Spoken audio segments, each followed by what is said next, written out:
Hello. Right, today we're talking about Freddy Krueger, as you might have guessed from the little bit of intro music there, those who can remember that far back. But we're not talking about Freddy Krueger the movie. What we're talking about is Wes Craven's inspiration for Freddy. What's his name? Yeah, people think it's a normal horror story, you know. Yeah, but it derives its influence from somewhere else. Yeah, real stories.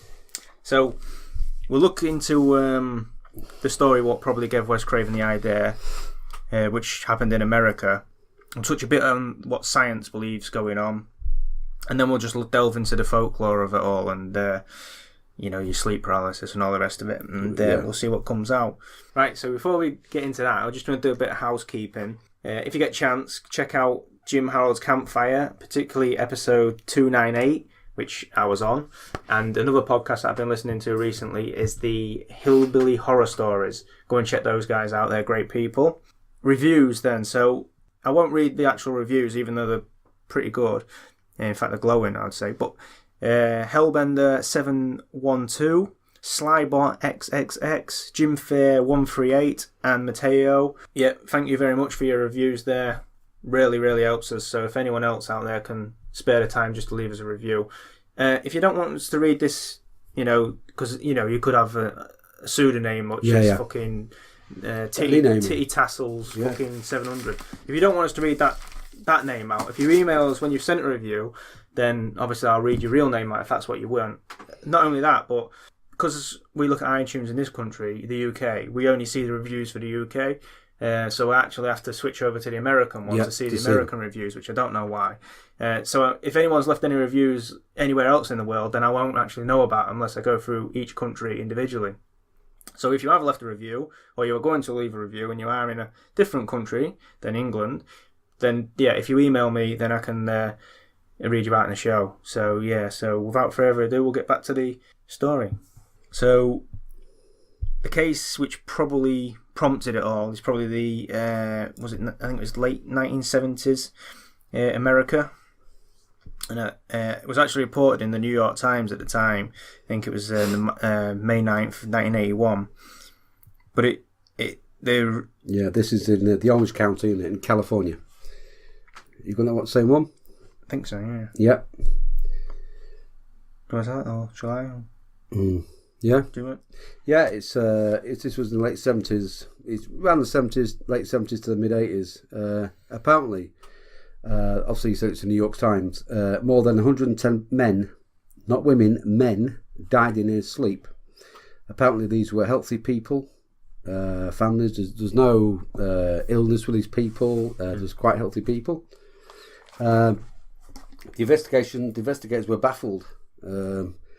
All the victims all being Asian, and the authorities named it as the Asian Death Syndrome, but the families, they called it the Night Terror. And I think this is where we say this is where I think Wes Craven got his idea for Freddy Krueger. Yeah, this is what we're talking about. Is can you be killed in your sleep?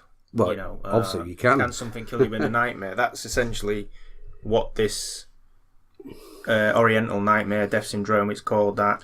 That was reported in 1915. That's one of the first sort of Western reports. I always thought, but maybe obviously, if you're having a bad nightmare and it's really, really bad. I mean, logically, I would think your body would try and wake you up.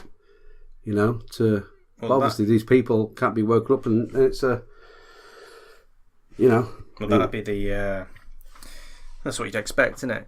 Well, that the one that I looked at, another American one. This was, let's say, early 80s, I think it was, because it went on for quite a few months. It actually happened in Minneapolis, and it involved, and actually the Federal Center of Disease Control in Atlanta conducted an extensive inquiry into it because there's such sudden deaths of these Laovian, I think that is, basically people from Laos, refugees. And then they come across the Hmong people helped out, didn't they? In Vietnam, yeah. And so a lot of refugees came back to America, and that's where we get this. Apparently, they was ferocious warriors, But this involves 18 people who died in their sleep in their own beds, and one of the lead coroners or whatever, he actually said one of the possibilities being explored is that they were frightened to death in their nightmares. And, he goes on to say about the Hmong religion is governed by spirits and manifestations of the soul, which can lead to terror induced by nightmares. This actually was 18 people, but it was 17 men and 1 woman. So this is the only case I can find where there was a woman involved. Generally, so you've done well more than me. Yeah, generally we're talking about men, aren't we? Men, definitely. I think that's why there's a lot of.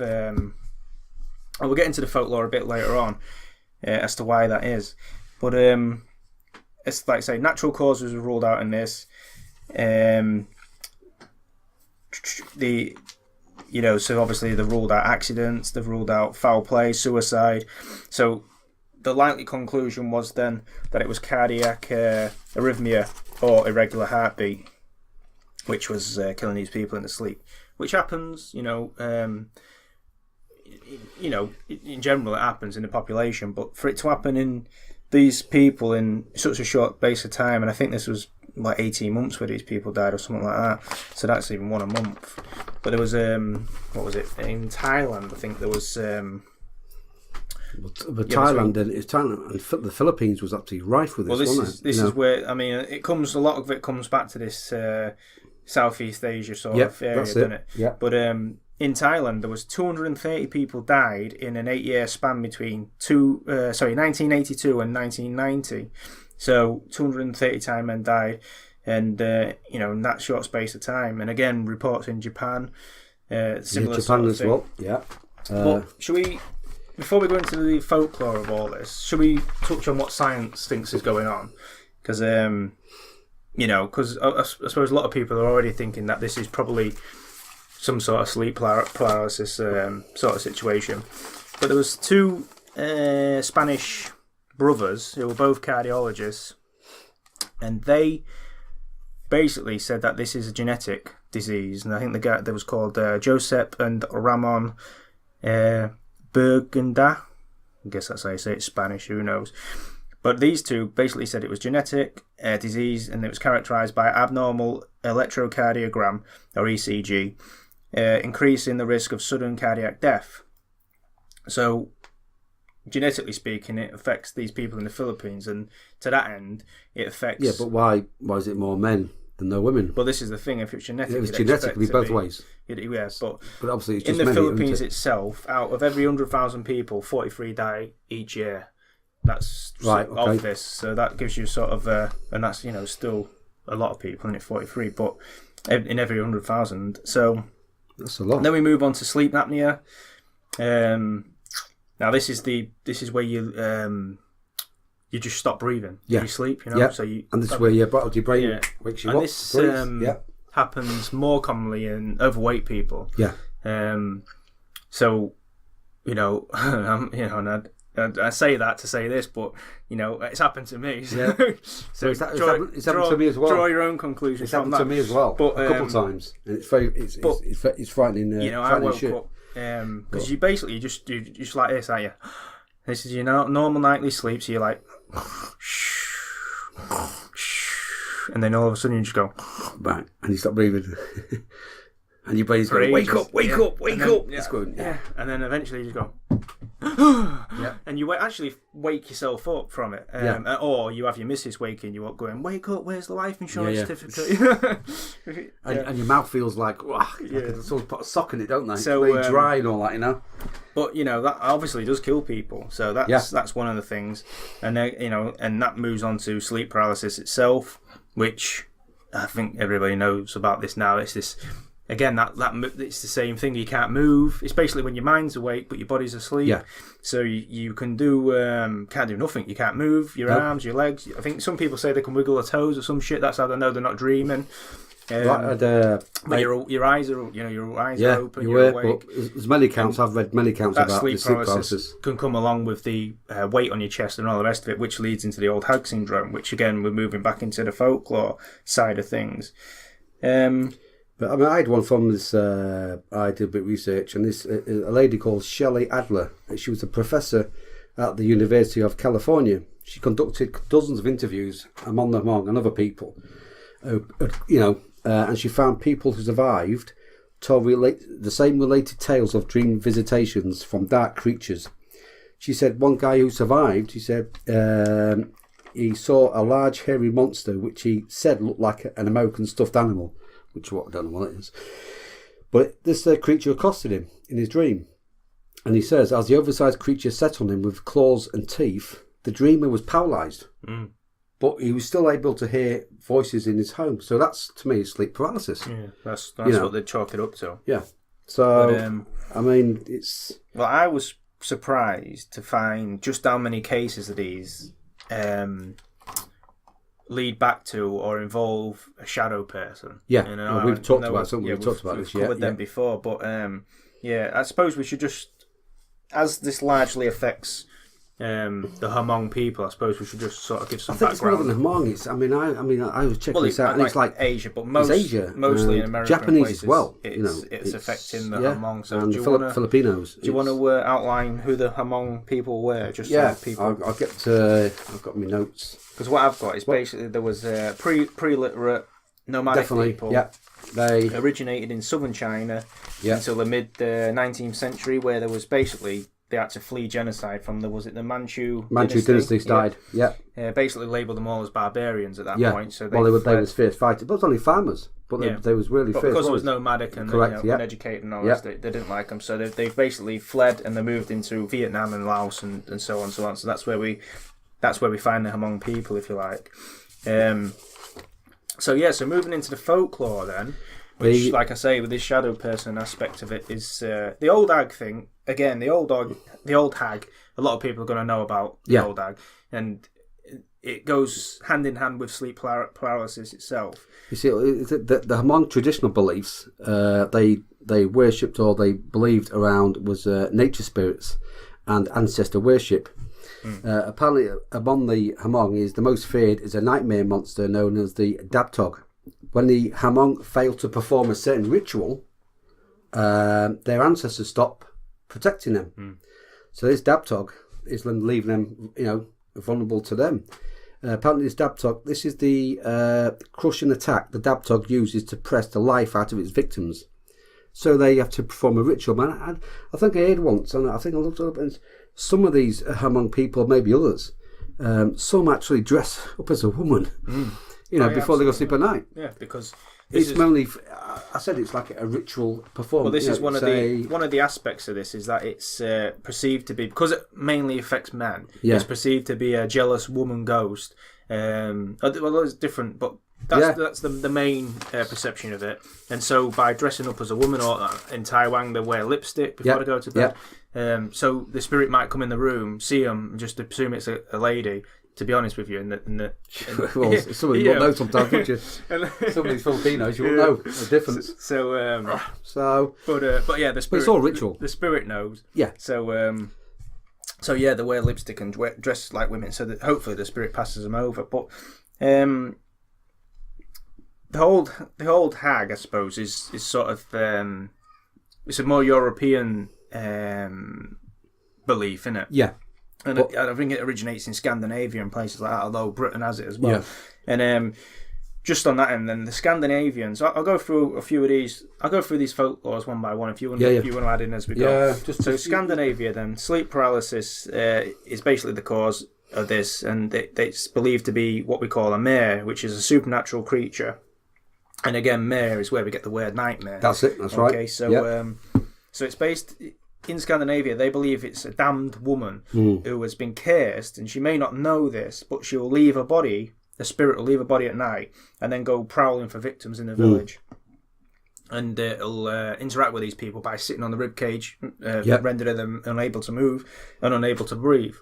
Again, but she's called, for whatever reason they call these people old hags and all the rest of it, but a lot of the descriptions of these is just a shadowy figure. Obviously, it's night, so you're talking about a shadowy figure sitting on your body, on your belly, on your chest, so you end up with just a shadowy figure. And again, like I say, harping back to this, the shadow person, which is more commonly known now. And again, if you listen to Jim Harold's Campfire, stories. Every other week there'll be a story on there of a Shadow Man and all the rest of it.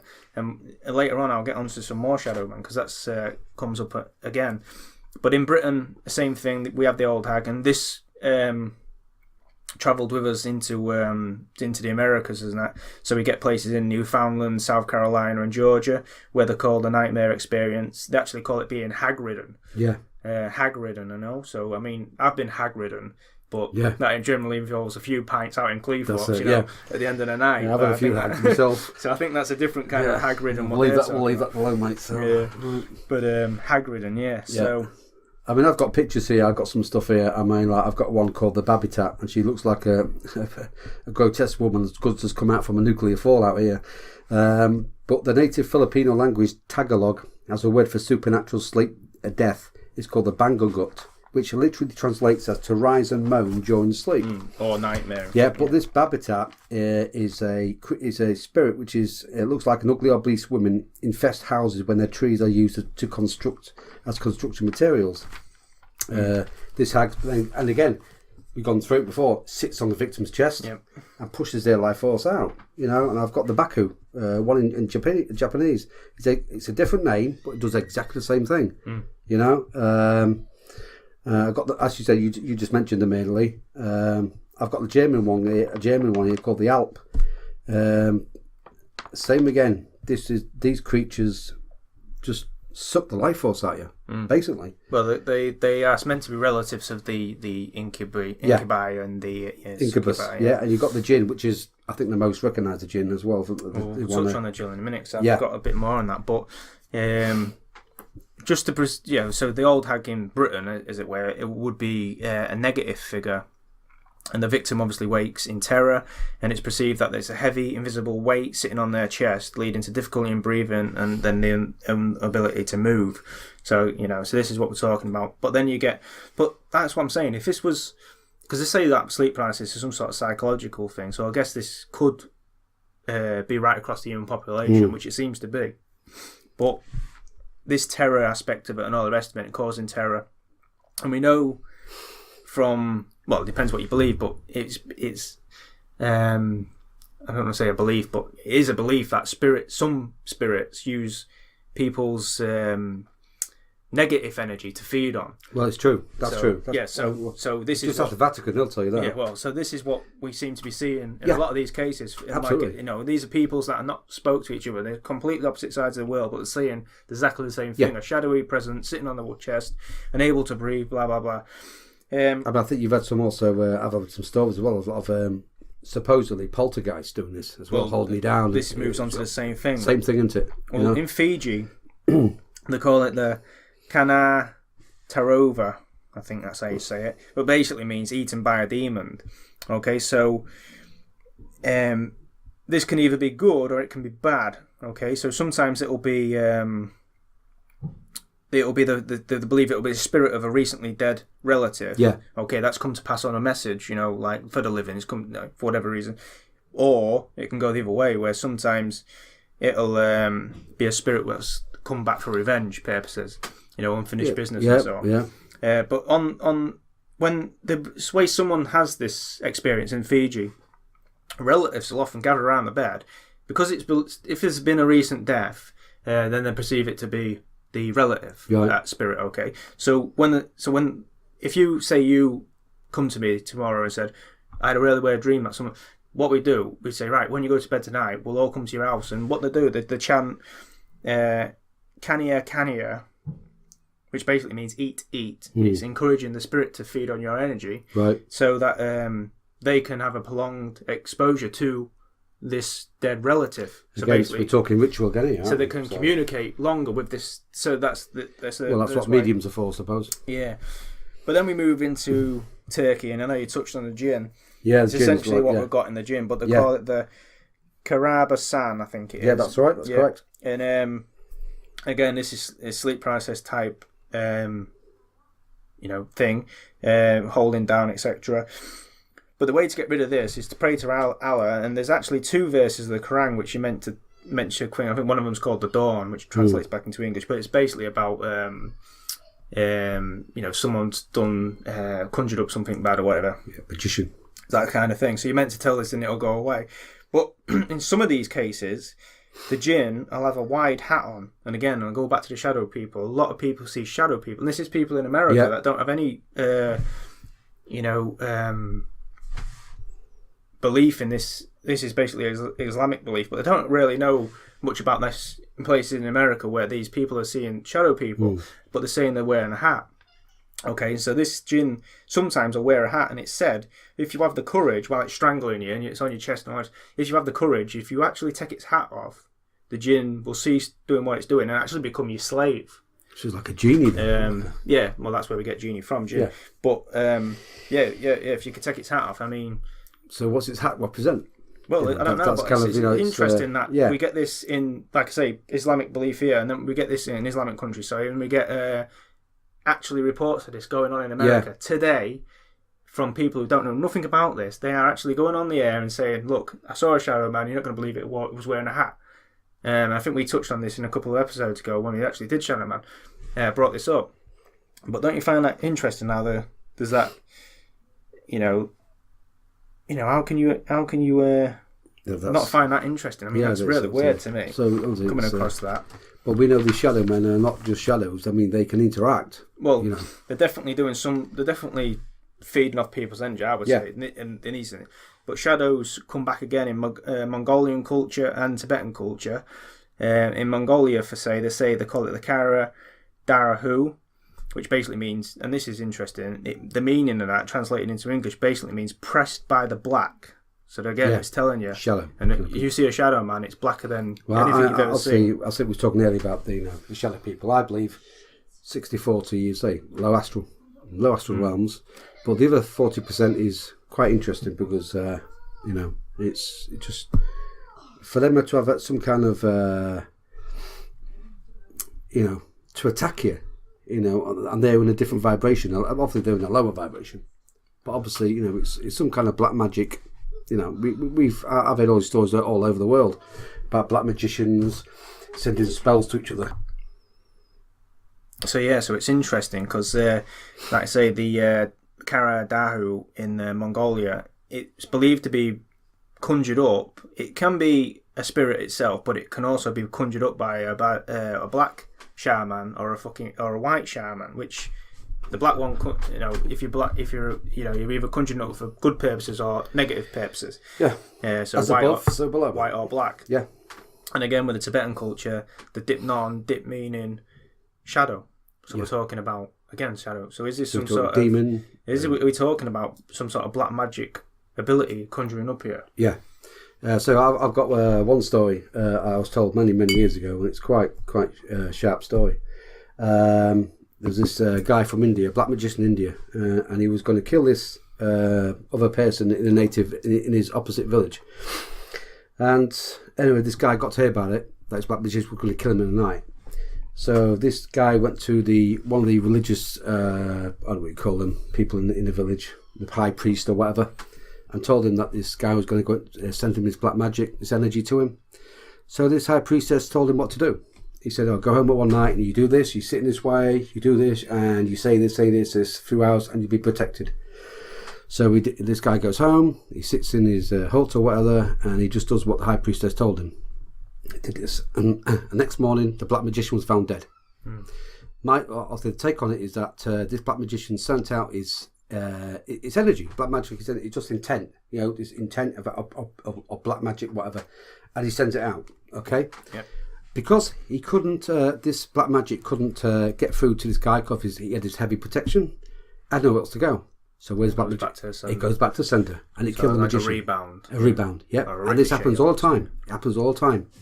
So we know black magic is out there. It's been around for thousands of years. So yeah. So what's your my take on this shadow man is why the hat. That fascinates me. That does me as well. But what's your take on this overall then? Are you more inclined to believe this is supernatural, or are you more inclined to believe this is science based? Rhythmic art. And I think some is my take in Lee is that because people do have sleep paralysis without these negative effects. I know people that have had sleep paralysis who've just literally woke up, they can move their eyes and all the rest of it, but there's no. They know what's going on, they know it's sleep. My take on that is that obviously hack. I know that obviously most other people as well. When you sleep at night, you leave your body and you go to the astral realms because the body is just it's a motor, it's just a car. You just it's a cover. So the real you go home at night to the astral realms and do whatever. So your body's there recharging. Okay, so you're in astral realms. Sometimes when you come back to your body. Sometimes it comes back with a thud, and then the body's like adjusting to you. And sometimes you can get that. But as for these deaths, I believe I smell a rat, really. And I don't know about. All right, some may become medically, proved, but I think definitely some are demonic, and some are something going on. That's not right. It could be their culture, because obviously from a baby they're brought up with this ritual stuff. You've got to do this. So it's some ritual stuff. That's the bit that I can't, unless it is just fear induced, completely fear induced. You've got to perform this ritual. You've got to do this. If you're going to sleep, you've got to do this, or someone's going to come and get you. Like Megan's got the boogeyman. Do this, or the boogeyman's going to come. Because the way it affects so many people in such a short period, then it seems to stop for a while. Then it'll come again. Yeah. So it almost is like when one person dies, it almost spreads like wildfire through the rest of them. They think, oh shit, this is it's come for us kind of thing. And that I think we'll have to look on this and check on some what areas and what they. So it's either one or two things when that happens. It's either the people are so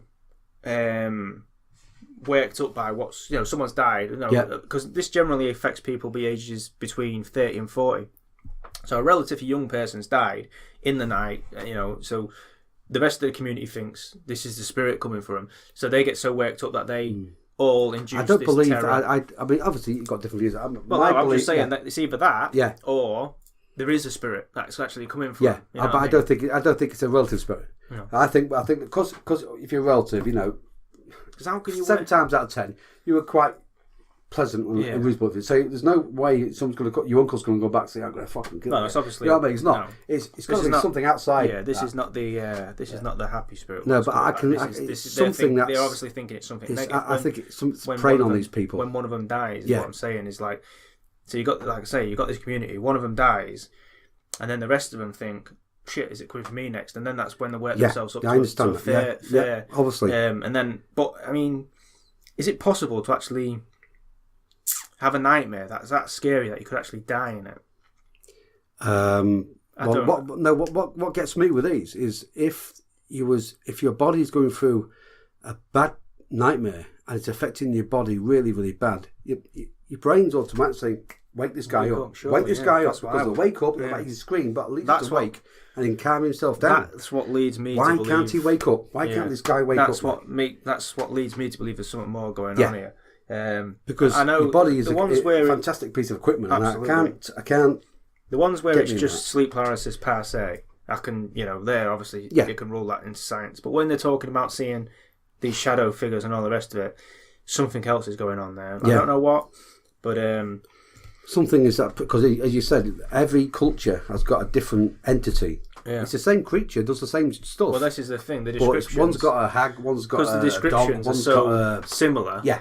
It's just a shadowy figure. Yeah. And even in the old hags things, we hear the old hag syndrome and we think that people are seeing an old woman sat on them. But generally, 50% of the cases we're talking about a shadowy something. Yeah. So obviously, if we talk about the shadow mentally then, right, that are doing this, then they can project an image to this person what's actually... either that or it's just so dark that people just don't know what it is. But so obviously what they're thinking through the nightmare is, someone's sitting on me in anyone's views on this. If anyone's got definitely. If anyone's actually experienced sleep paralysis and seen a shadow person, maybe at the same time. Get in contact with us. Yeah, absolutely. Let us know, because I'd love to have you on and speak to you about that. But yeah, so we're coming down on the side of supernatural. Yes. Yeah. Yes. So make your own minds up and mine's definitely supernatural. And see what you think. But thanks for listening. Thank you very much indeed. Hello, listeners. Failure to listen to this message may result in a painful death. I say may because I don't want to be sued. If you have any feedback for the show, please send it to us at dbtlpodcast@gmail.com. If you have time, please leave a review on iTunes, Stitcher, etc. Now, return next week or face the consequences.